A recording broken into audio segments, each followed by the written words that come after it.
So my name is Erickton Harrell. I'm the officer that refused to remove his mask when asked to by the police department. I'm a 15-year veteran of the City of North Miami Beach Police Department, 4-year veteran of the military. I did 4 years in the Marines. And yeah, I've been thrown into the spotlight.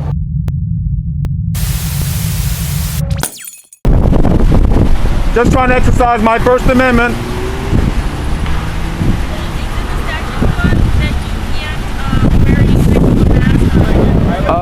The whole, the Guy Fawkes mask, the anonymous mask, I realize there's a group of people out there, there's a culture that recognizes the mask as a form of protest, as a form of activism. So I put the mask on. I was standing out in the corner one day wearing the mask, and another gentleman saw me at the time, and he pulled over and actually joined me because he recognized the mask. He had his mask in the car, and that was the point I'm trying to make, that it's a culture. I work the night shift. I had just gotten off of work. I keep my mask in my truck and my cape in the truck and the flag and everything. So I decided to go out there that day. I put on my mask, put the cape on, grabbed the flag, stood on the side of the road, well off the roadway. I wasn't obstructing traffic anyway. No more than 15 minutes on the scene, the first officer showed up. She told me she didn't want me standing there. She wanted me to leave, and I refused. At that point, I guess, she felt like I was challenging her, and she wanted to, show me who was boss, I guess. I explained to her the statute under the Florida state law, that 876.12, the statute she charged me with, was not put into place for peaceful protests, individuals out on the side of the road just trying to express their First Amendment right. Her supervisor showed up, and at some point, I guess they decided to arrest me for refusing to take the mask off and refusing to identify myself. I read a couple of articles where they thought I was part of this larger protest, and in actual reality I was alone at the time, so I was a soldier of one. I like that commercial. I only identified myself as a police officer after the fact because I didn't want to have the preferential treatment where they didn't arrest me because they said, "Oh, you're a police officer." I wanted to demonstrate that, hey, I'm just like you, I'm just like everyone else. I want to be respected. I want my rights to be respected regardless of who I am. All right, so how are you doing? Great, you don't mind my record, do you? No, you can record all you want. I'm going to have to ask you to take the mask off, though. Under what statute? There's a statute. I was merely trying to exercise my First Amendment right.